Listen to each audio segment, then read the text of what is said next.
Good morning and welcome to Open Conversation on Atlantic Television Network. Open Conversation is the network's flagship political platform through which trending political news, events and stories are discussed with stakeholders. Through these conversations, ATN uses political talks about specific issues, party system and actor to explore hope and engender positive impact to the society.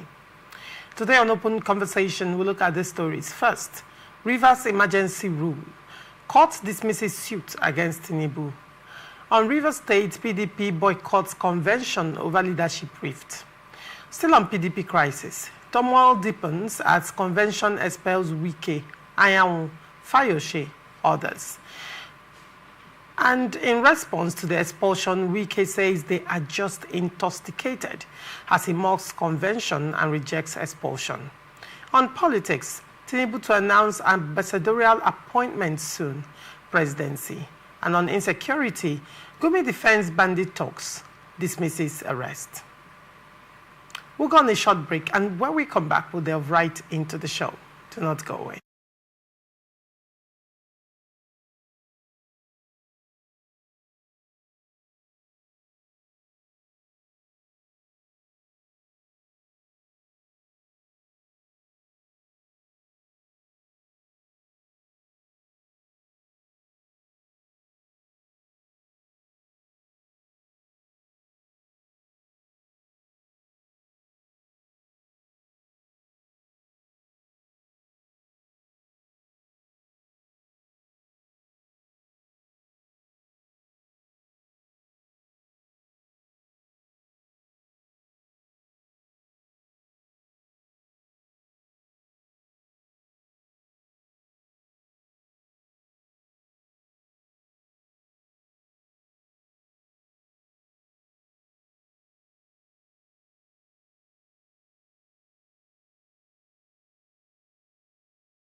Welcome back and thank you for staying with us. Joining me on Open Conversation this morning is High Chief Jackson Lekojo, a political analyst and also a security expert.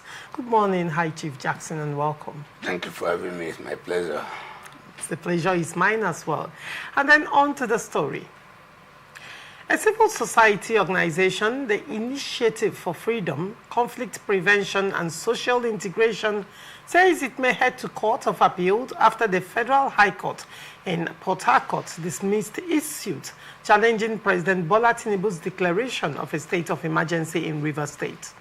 The group had sought to nullify the suspension of Governor Simlaye Fubara and the appointment of Vice Admiral Ebok Ete Ebas, retired as sole administrator, arguing that the president acted outside the powers of Section 305 of the 1999 Constitution.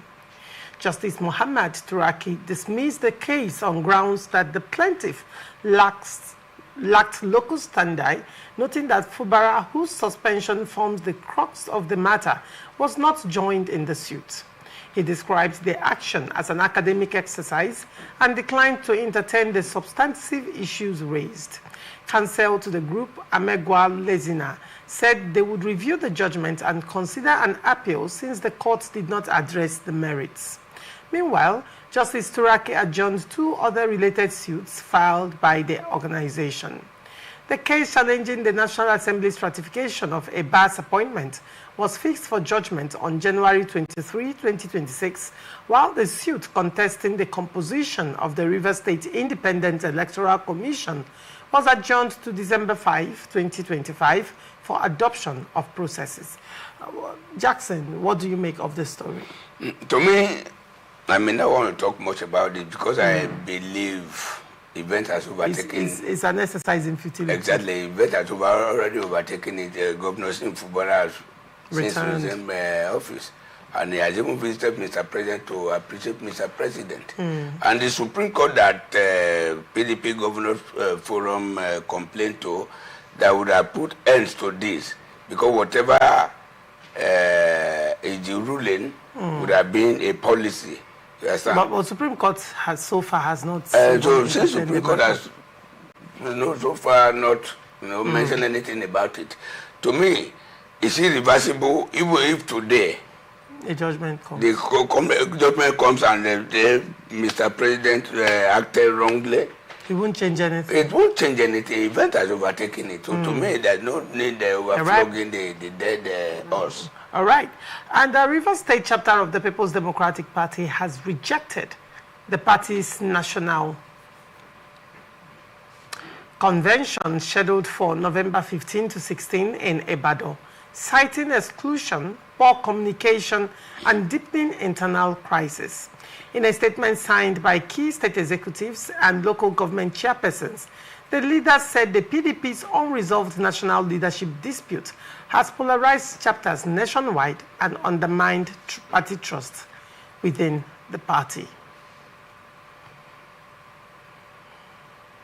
They condemned what they described as a breakdown in communication between the national leadership and Governor Similaye Fubara, noting that their names and photographs appeared in the convention brochure without consultation or approval. The group said this lack of engagement, coupled with ongoing lawsuits and counter-litigation, informed their unanimous decision to boycott the convention. The Rivers PDP reaffirmed Fubara as the undisputed leader of the party in the state and vowed to stand by him. Their boycott comes amid conflicting court orders over the legality of the 2025 convention, while with the rival PDP factions issuing opposing directives, even as preparations continue at the Adamasimba Stadium in Ibadan. Hi, Chief Jackson Lekojo. What is your take on, first of all, the position of the PDP Rivers State chapter on the National Convention? Chapter of Rivers State PDP. We have what's a faction. We have a Chukwu Mikairon faction. So which of the faction would have gone to that place, or the two factions would have gone to that place to represent Rivers State? No. So to me, as far as I'm concerned, I don't think PDP is recognized by law in Rivers State today. Why am I saying this? Chukwu Mikairon's faction is claiming the ownership, the leadership of the party here. This, what's the name? Who was installed by Debo Ologunagba. Exactly. So it's claiming too. So when you look at it, the Yorubas of this what we have this to say that when you pursue two rats at the same time, definitely you are going to lose it too. Because you can't go this way and leave this one small and go this way. That is it. So with two factions in Rivers State that have not been reformed to become one, definitely there is, to me, by law, no one should be recognized here. So it is good for them. And as long as PDP is balkanized, it still affects when you look at, I was on another platform recently, and I bidded the PDP rest in peace, because we are just kind of waiting for the interment. PDP is dead already. So to me, when you look at it, a lot of people, little to blame, I will blame former Governor Wike because he overflogged this. You understand? He fought to an extreme that people like me, I believe, I'm one of those people that believe that possibly he had been sponsored to kill the PDP. But the PDP, they are cutting their legs today themselves. Tomorrow they will cut their fingers. And now I think they are about to cut their neck. Why am I saying this? The law says all the wards executive should be in place. Local government executive should be in place. Zonal executive should be in place. State executive should be in place. These are the people that will go for national convention to go and elect the national officers. Exactly. But how many states? When you look at that convention, only 17 states out of 36 states they attended the convention. And you see what happened. Even the chairman. Before we get there, because that's the next story. Before we get there, I wanted us to, periscope the activities of the PDP in Rivers State a bit. But you have said so far that for you, yes, neither of the party is recognized. No. Because Chukwuemeka Aaron, on one hand, while he may have the backing of the courts, Ewo, on the other hand, yes, was instituted as a caretaker chairman, yes, by Debo Ologunaba. Now, at the time when Debo Ologunaba made Ewo the chairman of the PDP, one would say, was that the decision of the National Working Committee at the time? Recall this was when there was faction. Damagum, Senator Anyanwu were together with the FCT Minister Wike, and Debo Ologunaba, on the other hand, was with Atiku Abubakar and the others. So when one is looking at that, one will not bring into question the authenticity of Ewo on one hand, and then also be looking at the legitimacy of Chukwuemeka Aaron as well. Yes, I understand this. Even if the National Working Committee must adopt one of the factions, assuming they are not even in court at all, it's not the spokesperson of the party that will come to adopt one person, one faction. Where is the entire National Working Committee? So for Debo Ologunagba on his own to just adopted Robert Ewo, what do you call him? I think that alone has brought that faction to nullity. Nothing. You understand? And to me, I still blame everything on the National Working Committee then, because they were not able to bring these two people together to form a united front and reconcile them. So if you leave a state member of the executive irreconcilable disagreement, and you say you are maintaining the National Working Committee, you are actually not doing anything. Because the National Working Committee, they depend on the states. Because the election will not come from the national.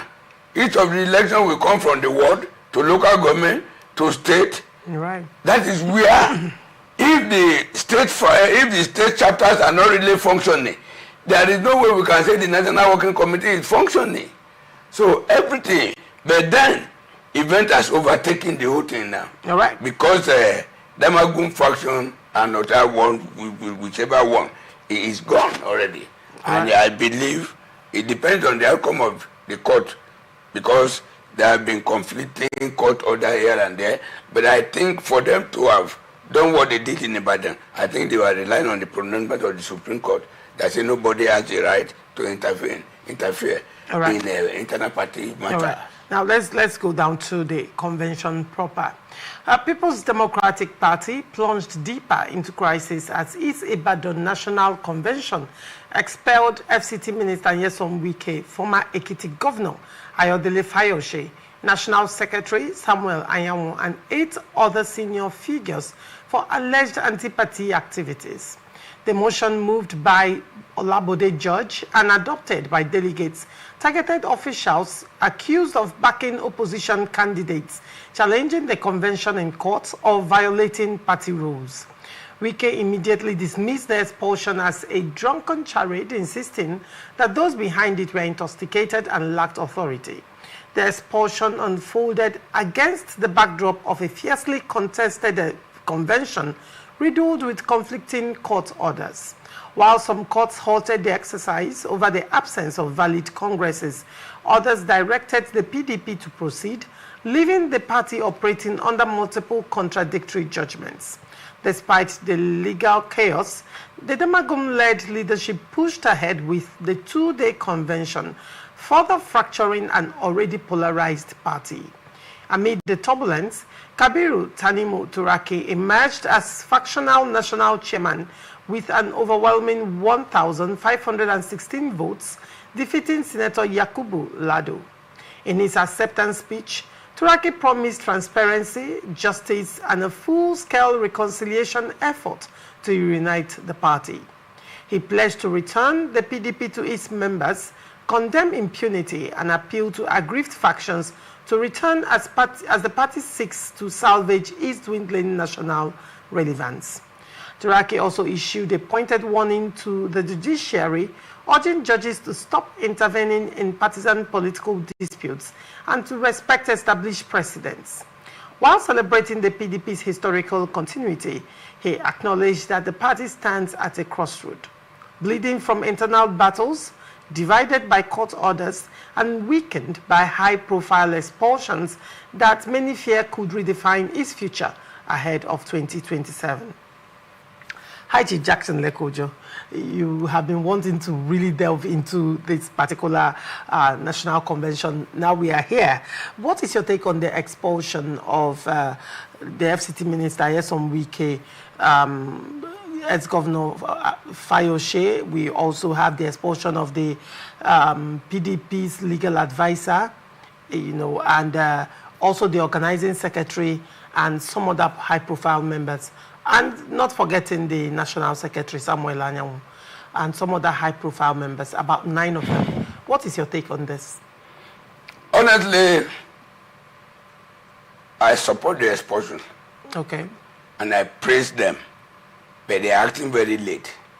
And again, after the expulsion, you saw the governor of Plateau State and governor of Adamawa State. I think they staged a walkout or they dissociated themselves from Governor Fintry disassociated themselves. Exactly. And why did they do it like that? Because it shows clearly that it was not the decision of every one of them before they come to the convention ground. And expulsion, can I call it high caliber expulsion like this? It's not where somebody just go to the podium and just move a motion.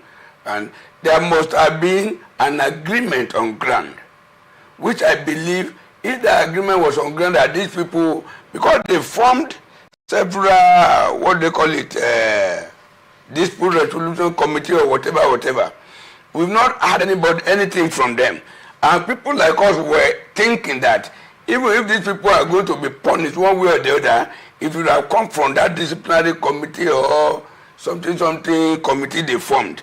But when Chief Bode George, a respected Yoruba leader, just manned the rostrum and moved the motion seconded by the present governor of Bauchi State, I saw it as a very wrong thing because I didn't believe that the executive, the National Working Committee, and the chairman, member of the Board of Trustees, I do not believe that they have agreed to do that. So if they have not agreed to do that, why will Bode George just move that motion and seconded by the governor of Bala Mohammed? You understand? So that is where I believe the approach was very wrong. But to be candid, I respect former Governor Yesom Wike for his political dexterity, political sagacity. But the way he has been playing this game, I believe with his political maturity, this is a man that the Yoruba says, if you see my face, you don't know my mind. To me, since you are still member of PDP and you are serving under this administration, you are not serving the APC, you are serving your fatherland. Chiefly Bola Ige, who was the Yoruba leader then and the leader of AD, Alliance for Democracy, he served under Obasanjo, whereas they contested together. Obasanjo defeated him on the field, and at the end of the day, he served under Obasanjo. And as at that time, he still maintained his membership of AD. But now, former Governor Nyesom Wike is always out to tell the whole world that 2027 he is going to support and mobilize for the incumbent president. And having done that, there is no party that will be so comfortable knowing fully well your political weight, and you are going to use that political weight against them to support the opposition. No party will take it. Honestly, no party will take it. They acted very late. If I'm a member of PDP and I have the power, people immediately after 2023 election, somebody like former Governor Nyesom Wike would have been expelled from the party. When you say immediately after the 2023 election, one would say what actually happened before the 2023 election? What happened in the 2023 election? What gave rise to this whole thing that has happened? And if you're to go by it, then practically everybody will be suspended in the PDP. Because 2023 saw not just within the PDP, but Labour Party, the APC, across board, both the national elections, the gubernatorial elections, and all of that. It saw a change, a transition in Nigeria's political ecosystem and modus operandi, where it was no longer about the party, but more about the individual who was contesting. Recall that in the PDP, one would say, yes, PDP has always had manageable crisis, but PDP balkanized in 2023, and they've not reconciled since then. And while fingers are pointing at Nyesom Wike, a lot of fingers appear not to look at Damagum, who could not take a decisive position, and also Atiku Abubakar. PDP, as against the understanding, gentlemen understanding that they had, not just within PDP, but across political parties, that it was a turn of the South. The APC fielded a Southern candidate, Labour Party fielded Southern candidate, and PDP fielded a Northern candidate who insisted that presidential position was his birthright. And we saw it play out. And we saw how everything played out, to a point that even within the PDP, a lot of members of the PDP, some were members of the PDP but supported the Labour Party candidate. Some were members of the PDP but supported the APC candidate. Some APC candidates voted for Peter Obi of Labour Party as well. So this was across board. The subject matter now is from Governor Wike and PDP. Not just Nyesom Wike, we have Ayodele Fayo. No, I'm coming. Okay, you're putting your periscope on Nyesom Wike. Yes. If you look at what happened, I think I followed the history of PDP. Even when Obasanjo contested, Dr. Alex Ekweme contested late. What's the name? Abubakar Rimi of Kano State contested. Despite the zoning arrangement, they still contested, and Obasanjo emerged the first time. The second time, Obasanjo said he emerged. Even when they say this thing is zoned to the south. You understand? But at the end of the day, Abubakar Rimi did not openly rejected the candidate of his party to support the candidate of another party. What happened, if you are going back to recent history, they were asking that they should they keep this thing open, or they now form a zoning committee, which former Governor Nyesom Wike was even the one that put the then governor of Benue State as the chairman of that zoning committee, and they zone this to the north, and they said they should leave it open. That was the agreement. They should leave it open, and at the convention ground, I saw when former Governor Years of Wikidis and they say, whosoever that emerge today, whosoever that emerge today, he will support. He would support. Then what happened? Just because he failed that primary, and because he failed the primary, he now have to put ethnic coloration, zonal coloration into it. It's not done any democracy. But it's only here.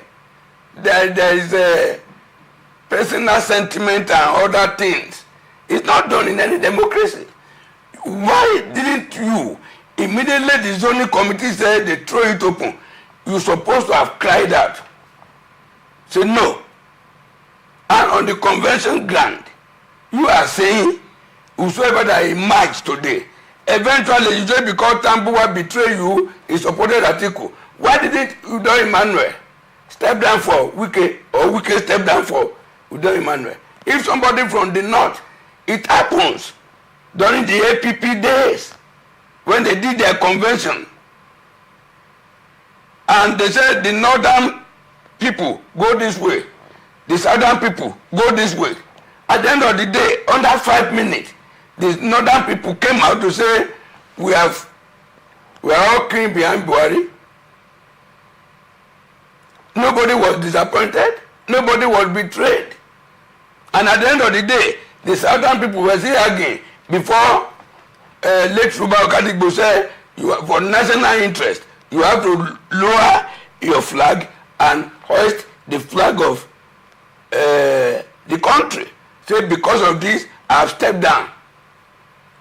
And that was the reason why Buhari appointed him that time as the vice president candidate. There is no way you go to this.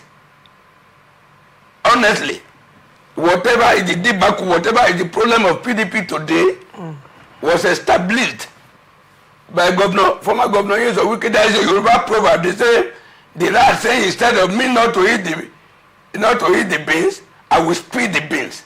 This is the same thing. Just because he lost the presidential ticket, that is the reason why he's leading PDP to the grave now. I made bold to say this. And this is the simple truth. I don't frown at him serving. I don't believe in serving Tinubu. I don't believe in serving APC. He's serving his fatherland, which he has right. I want to applaud him. I know at a particular time that almost every figures in PDP deserted the party. Former Governor Years of Wike stood his ground. He fought for the party at a particular time during Buhari era. At a particular time, former Governor Years of Wike was the only opposition we have, was the only voice of PDP. He tried. He built this party alone that time. But it does not matter. If you build the party alone, it does not matter. You don't kill it. At the end of the day, if you have failed, you might be the house because they did not give you room upstairs. Must the house be demolished? Now let us look at the legality of the National Convention. First of all, this is a convention that on its own is riddled with conflicting court orders. Do not hold a convention.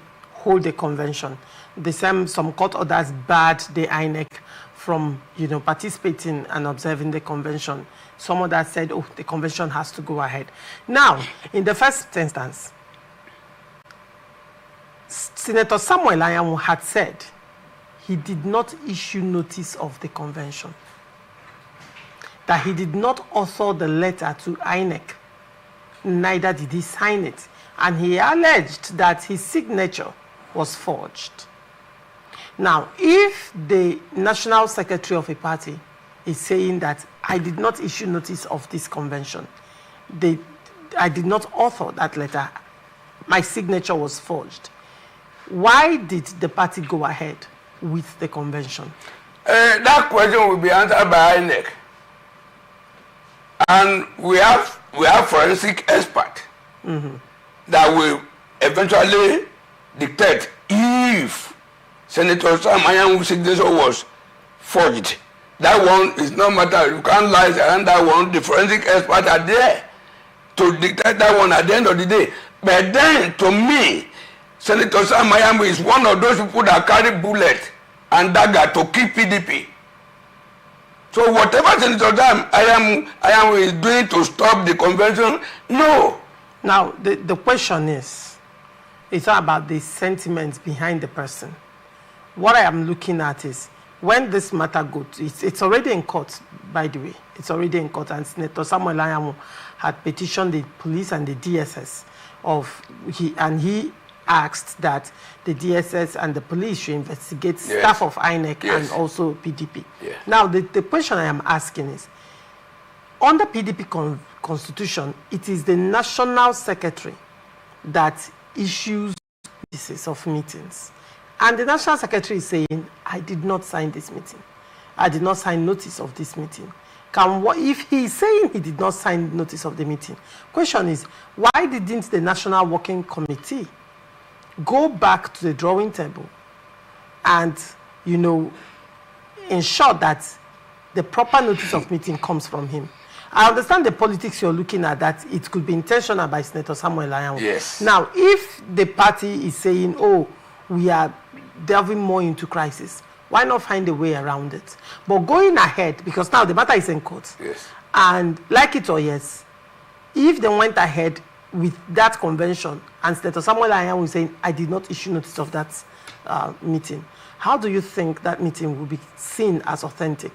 Well, honestly, I don't like to talk around Senator Sam Anyanwu because there is no way I talk around him that I will not offend him in person. Because I see him as one of those people that carry bullet and gun, that PDP must die. So, the former president of Nigeria some time ago recently said, you can only wake somebody that is not faking sleep. Somebody that is faking sleep, you can't wake him. There wouldn't have been any way anyone could satisfy Sam Anyanwu, because somebody like this are bent on killing the party. You wouldn't satisfy him. And I want us to follow this thing up. All right. Concerning that signature of a thing,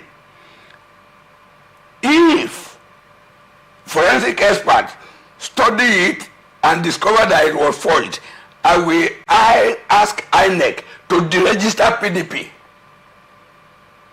But then, if that signature was not forged, I think Senator Sam Anyanwu know the implication of such a humongous kind of statement, lies. But then, let me leave it aside. I know, with serious consultation, if judiciary of Nigeria will remain judiciary that is welcomed, that is respected anywhere in the world, not this kind of judiciary we have these days that nobody trusts. The poorest man in the street do not have trust in judiciary. A lot of people now, instead of them to go to court, they want to be lawless. That is taking law into their hands. If, because the Supreme Court, the highest court of the land, they have made a statement which has become a law, because the pronouncement of the Supreme Court is automatically a law. They said there is nobody that has the right to intervene or interfere in a political party's internal now, if that is the case, so that is what I believe, that even if there's two conflicting this popular judge in Abuja, Omotosho in Abuja, and the one in Ibadan, both of them, at the end of the day, I think they should move from High Court to High Court. They should go to Court of Appeal. At the end of the Court of Appeal, no matter who may favor, let me see if Supreme Court will reverse itself Now, let's look at so I'm very, very optimistic that this convention will stand. All right, very well. First of all, the matter went to court over the issue of the convention. And don't forget, it was before the High Court in Abuja, by Justice James Omotosho, who, halted that convention. Now, you're saying that PDP is premising their convention on the Supreme Court judgment. Yes. Now, yes, there was a Supreme Court judgment. Now, if they were premising their judgment on the Supreme Court judgment, there was no need for them to go to Ibadan or your state high court. The Supreme Court judgment is there. Yes. Now, if they are premising their convention or the authority of their convention on the Supreme Court judgment, they could have just easily, they could have just easily quoted the Supreme Court judgment. There was no need. There was no need going to Oyo State High Court to get a counter order, you understand, in order to go ahead. Now, that is on one hand. Yes. On the other hand, it is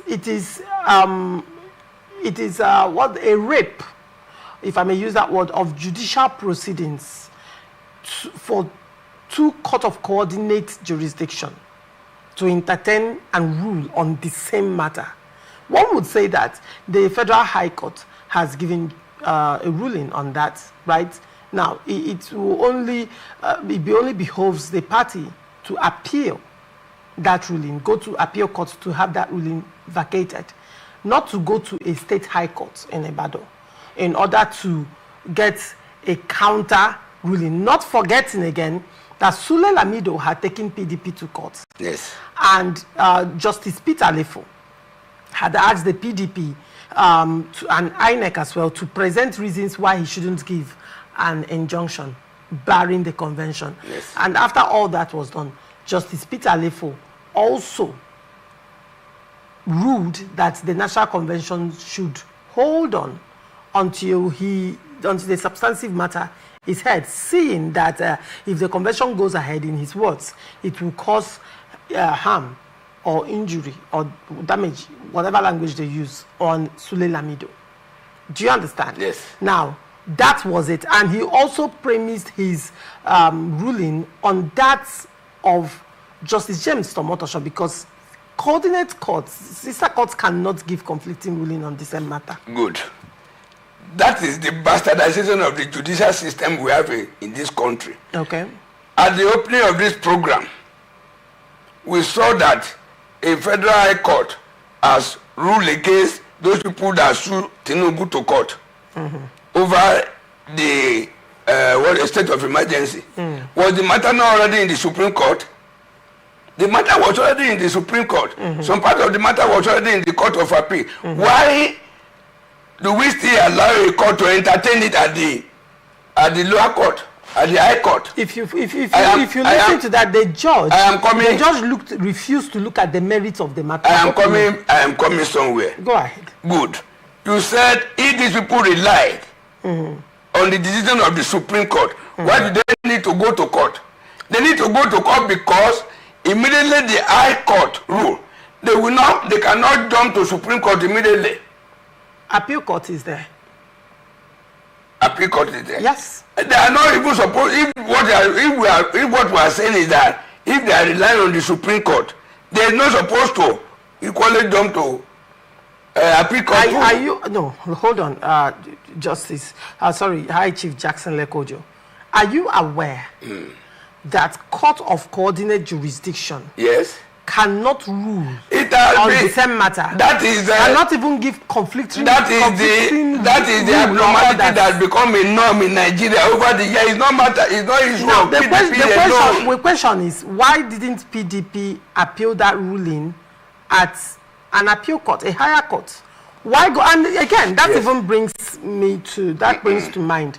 In the first instance, this was not a state matter. Yes. A PDP or your state matter. It was PDP national. PDP is holding the convention The PDP is holding the convention hold on. in Oyo State. Hold on. And that is the reason why they have to approach Oyo State High Court. Regardless of whether it's Oyo State or not, INEC is part of that suit, correct? Yes. Is INEC a state institution? It's not a state institution. It's a federal institution. Yes. Your guess is as good but as the mine. Subject matter. Your guess the subject matter is... The subject, no. The subject matter is not Ibadan. The subject matter that is holding in Ibadan. Okay, very well. Is it PDP State Convention or PDP National Convention? The PDP National Convention. Your guess is as good as mine again. Yes. Now, having established the fact that this is a national issue that has one of the federal bodies as a respondent in the matter, you think in this instance that the State High Court enjoys the same exclusive reserve of a federal high court to entertain the matter? That is why I've said it, that the judicial system in Nigeria is already bastardized. And we are not going to be arguing it today because of PDP. There are several times we've seen a situation that happened in Rivers State here, that somebody went as far as to Jigawa State to go and get order. We've seen situations that happened in Bayelsa, that somebody got order from Bauchi State. Now the thing is, it is within the jurisdiction of state high courts, yes, regardless of where they are. But now we are looking at federal, national, PDP at the national level, with a federal agency. Let me finally submit on this issue. Yes, please go ahead. That the judicial system in Nigeria is the problem. Is the problem of all this. All right. Is the problem of all this. All right, very well. Moving forward, presidency has confirmed that President Bola Tinubu will very, very soon unveil the long-awaited list of ambassadors to head Nigeria's foreign missions more than 2 years after recalling the entire diplomatic corps. Pressure has mounted on the administration to fill the vacant ambassadorial post, as most of Nigeria's 109 missions, 76 embassies, 22 high commissions, and 11 consulates have been run by chargé d'affaires with the limited diplomatic authority since September 2023. The vacuum has reportedly weakened Nigeria's democratic leverage with some countries according less regard to their interim heads.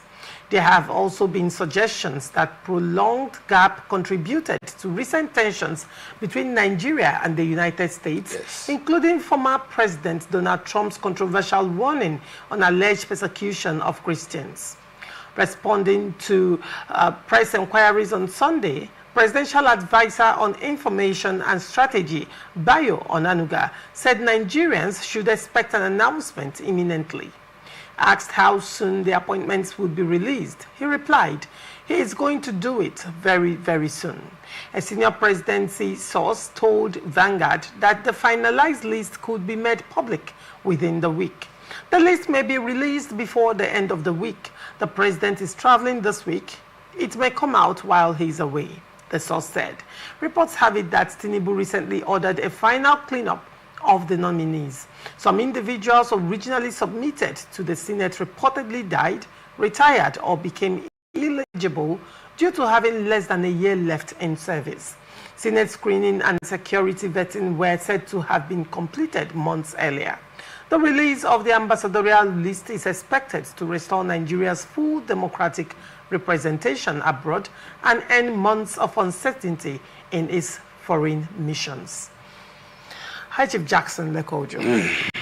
Now, interestingly, he took a tweet from the President of the United States to wake Nigeria up with regards to its international diplomatic relations. What is your take on this story? It's very sad, because it's like your station here and your sister radio station here, you have correspondence. You have a lot of correspondence. If they are doing something, social plays, your correspondent will be there to get the news for you, to get the real stories and others for you. We need the ambassadors in each of these countries of the world. We need defense attaches in each country of the world. But over 2 years now, we've not gotten all this. At a particular stage, on my own, I said, maybe Mr. President, because the way you appoint ministers and special advisors and they do everything here is not the way it's not the way you should employ ambassadors. Because ambassadors must be diplomatic in nature, must be diplomatic in attitude, must be diplomatic in whatever they are doing, because they are the image maker. They are the logo of that country in whichever country they find themselves. By the time you send somebody who is not diplomatic to appoint him to be a diplomat, he can meet up. A diplomat representing the country must be somebody that is well diplomatic. It's not somebody that is going to go to the White House to go and fight and quarrel. Except you want to put people like that in Afghanistan, in Sudan, and others. But at the same time, Nigerians today can parade an array of millions of people that could represent Nigeria in any part of the world. So, and the people like us too call on the presidency when this matter began to happen. It first of all, it started from Canada, when the Canadian High Court said PDP and APC in Nigeria, they are terrorist group. There was nobody in Canada that could stand and address that matter. Whereas, if we have an ambassador in Canada as at that time, or defense attaché, it would have quickly go to the highest office in the land to say, this decision, you have to rescind it. This pronouncement, you have to cancel it and tender apology. Nobody. Now, look at what's happened. Ted Cruz, on the floor of the Senate of America, he raised this matter first, and the matter got attracted to the presidency, the White House in America. I blame our senators. Immediately this thing happened, that Ted Cruz opened his mouth to say this on the floor of the Senate. The second week, I expected the Senate of Nigeria to go straight to the Senate of the US to tell him the true story of what is happening here. But then, assuming we have ambassador in America, immediately the ambassador would have quickly seek audience with the Senate to say, this is what is going on, this is what is going on, this is what is going on. But those countries have their own ambassadors here. Whatever their own ambassador here, furnish them there. That we don't have ambassador there to defend it. So it has been one-sided just because we don't have ambassador. But immediately, Trump did not make national broadcast. It's on his X handle and everything. A lot of persons are even almost running out of Nigeria. So, to me, is the right thing that Mr. President is trying to do now. There should be no further delay, so that there won't be any insult from any of the presidents of the world against Nigeria alone again. But as he's doing it, it must be very careful, so that he won't send an ambassador that is going to damage the reputation of Nigeria to any country. I wish him every best.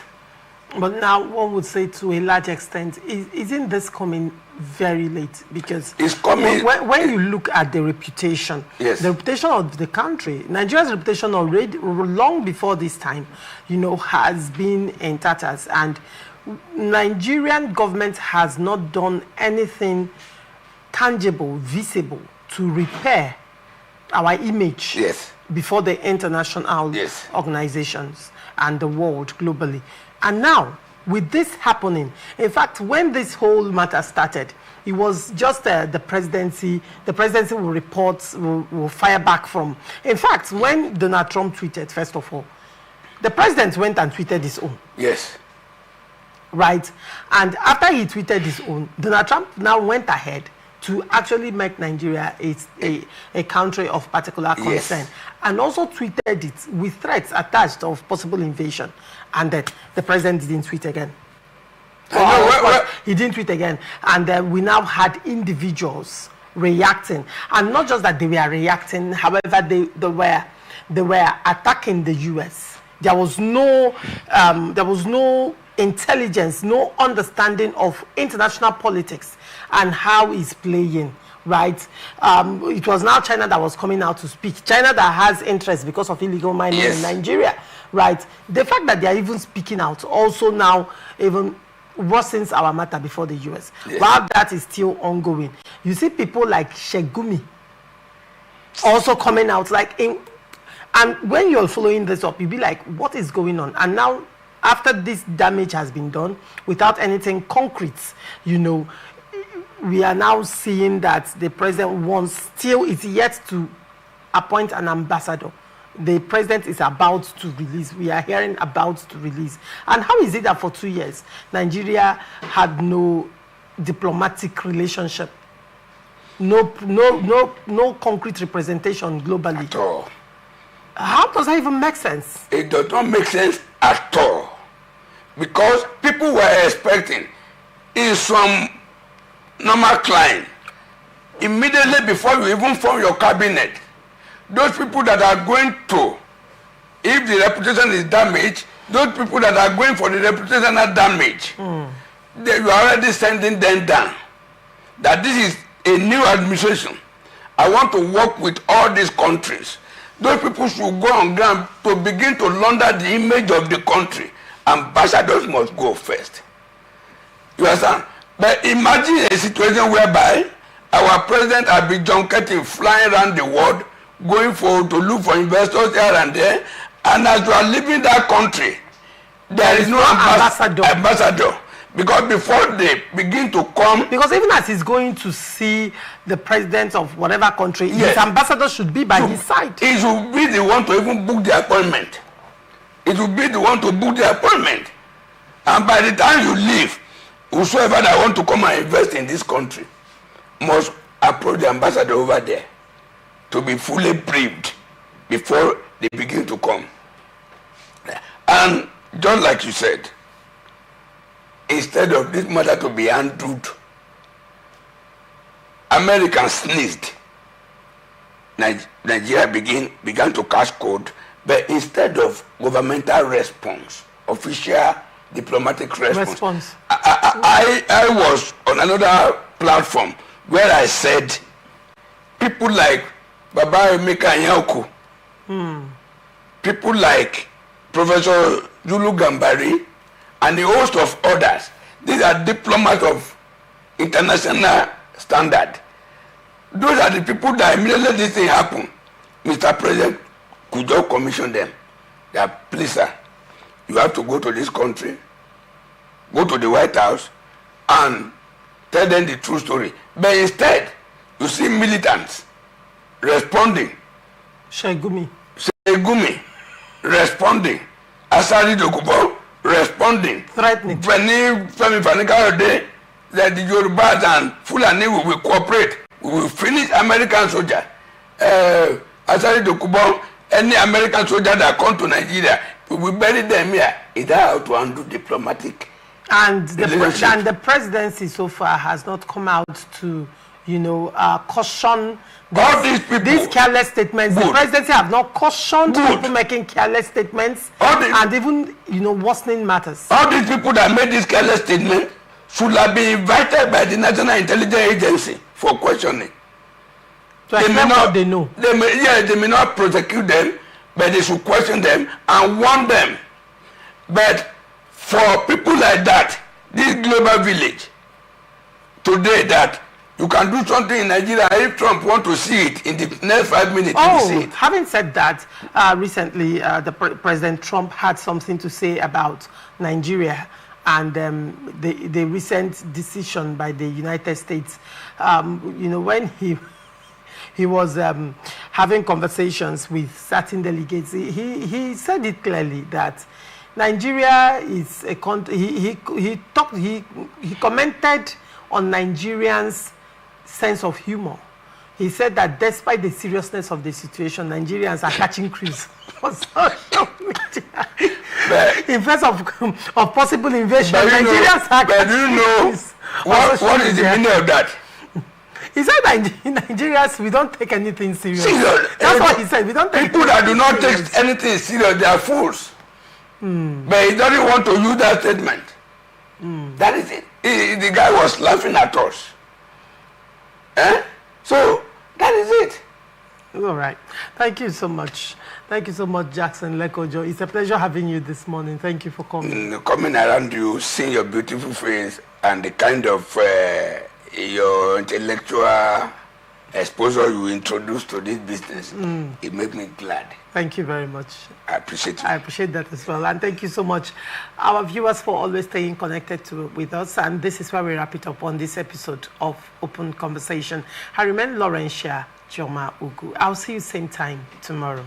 Bye for now.